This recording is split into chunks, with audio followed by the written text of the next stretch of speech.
Salve Maria Imaculada e viva Cristo Rei, aqui Thiago Bruno, missionário, jornalista católico, para o canal Católicos de Verdade. Hoje, dia 27 de fevereiro, a palavra de Deus está no Evangelho de Mateus, capítulo 25, do 31 até o 46.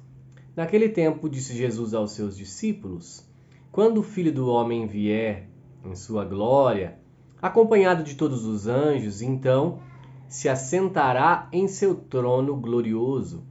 Todos os povos da terra serão reunidos diante dele, e ele separará um dos outros, assim como um pastor separa as ovelhas dos cabritos, e colocará as ovelhas à sua direita e os cabritos à sua esquerda.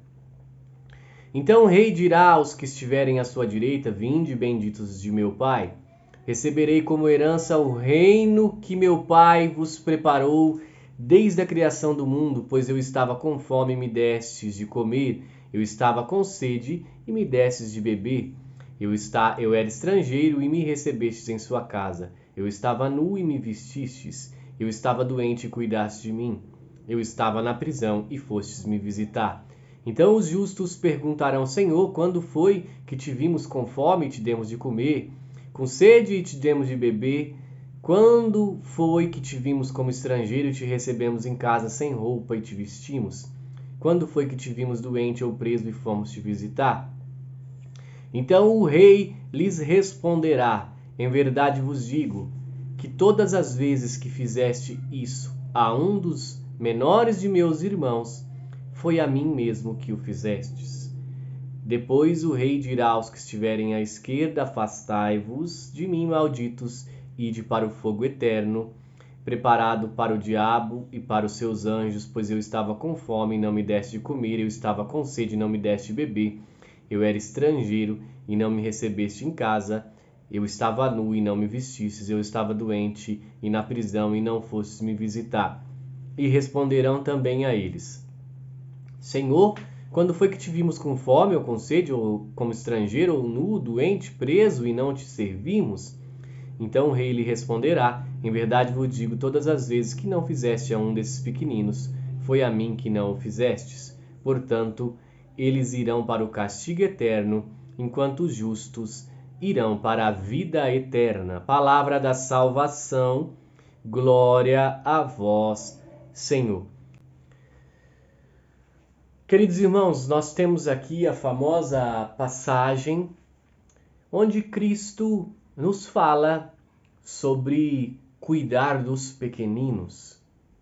E aqui nos mostra que nós devemos ter esta caridade.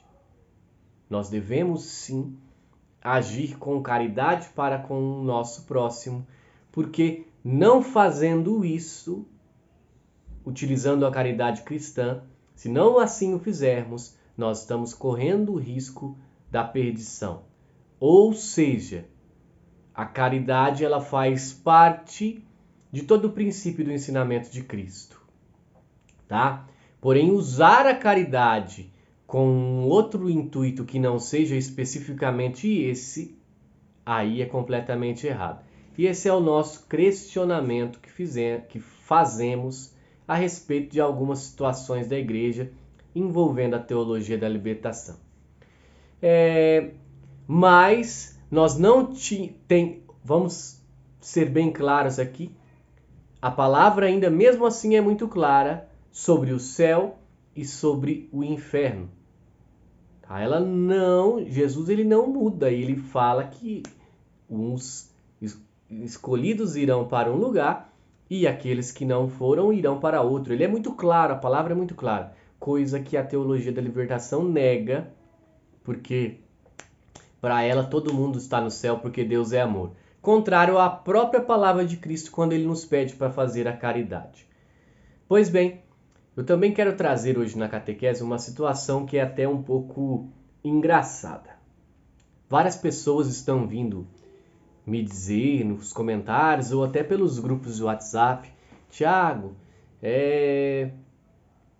tem padres aqui na minha paróquia que estão questionando, não só você, mas questionando aquelas pessoas que questionam a campanha da fraternidade, dizendo que vocês não estão em comunhão com a igreja, que são separados. Alguns vêm aqui e estão falando até que nós somos excomungados. Mas espera aí, o que a igreja vai dizer, o que o Código de Direito Canônico vai dizer? Porque para falar que nós não estamos em comunhão com a igreja, porque nós criticamos, então tem que estar escrito isto no magistério da igreja, provando, aí pode falar o que for. Mas, no entanto, eu quero trazer o Código de Direito Canônico, número 212, 3. Olha o que está escrito. Pelo conhecimento, competência e prestígio que possuam, eles, os leigos, têm o direito e mesmo às vezes o dever de se manifestar aos sagrados pastores a sua opinião sobre assuntos que dizem respeito ao bem da igreja e de fazer a sua opinião conhecido dos demais fiéis cristãos, sem prejuízo da integridade da fé e da moral, com reverência para com seus pastores e atento ao bem comum e à dignidade das pessoas. Eu sou jornalista formado, já até mostrei num vídeo antigo o meu diploma, porque certa vez um padre questionou se eu era jornalista mesmo, né? A igreja não proíbe legalisticamente um jornalista católico ou qualquer leigo qualificado de fazer críticas a uma autoridade eclesiástica. Ou seja, aqui, meus irmãos, está no Código de Direito Canônico. Ué, mas o Código de Direito Canônico fala isso? Então quer dizer que nós não... Quem critica mostrando a verdade sem desrespeitar, porque em nenhum vídeo eu desrespeitei alguém. Eu apenas critico com uma medida prudente, mostrando a verdade. Simples. Agora vem alguma pessoa que tem o mínimo conhecimento sobre o catolicismo. Hoje teve um que olhou o vídeo lá quando eu falei que a campanha da fraternidade era uma vergonha, que eu estava auto-excomungado. Olha aí. Porém, meus irmãos, olha o que São Tomás de Aquino vai dizer. Por boas razões, São Tomás recebeu o título de Doutor Universal da Igreja.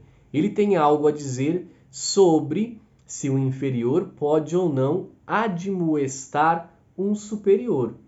Em seus comentários sobre as sentenças de Pedro Lombardo, generalizando sobre o episódio de São Paulo admoestando São Pedro, ele ensina que corrigir um prelado que peca é uma obra de misericórdia. Ou seja, meus irmãos, quando você critica com conteúdo, quando você critica com, vamos dizer assim, com prudência, com respeito, em nenhum momento você é contrário ao que a igreja ensina. Nenhum momento. São Paulo, então, foi admoestar o Papa, São Pedro. Entenderam? Quando nós vemos que tem um desvio grave de conduta do próprio ensinamento da igreja, tantos abusos litúrgicos que têm ocorrido, quando nós vemos esse tipo de situação e nós falamos algo a respeito, com todo o cuidado, respeito por aqueles que são os nossos sacerdotes, nós estamos sim fazendo uma obra de misericórdia. E, claro, mostrando para os irmãos também qual é o ensinamento sempre da igreja. Então, uma pessoa que vem tecer qualquer comentário maldoso, falando que qualquer padre que falar que você não está em comunhão, ou tecendo um comentário maldoso, falando que está excomungado e isso e aquilo, infelizmente, não tem nem o conhecimento do Código de Direito Canônico, porque o Código de Direito Canônico não diz isso. Ou o que eu li para vocês é uma bula de remédio. Não, é o normativo, tá? A instrução da igreja. Entenderam?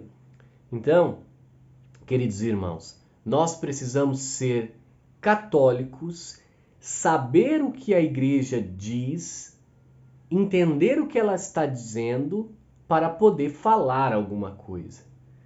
Então tem muito leigo que o nome já diz tudo, leigo é leigo, né? Mas que, sabe, nunca leu o catecismo da Igreja Católica um parágrafo.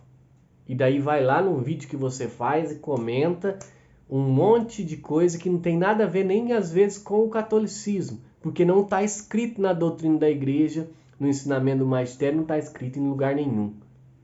Então, meus irmãos, nós temos um dever de amor para com Deus e para com a verdade. Somente isso, tá?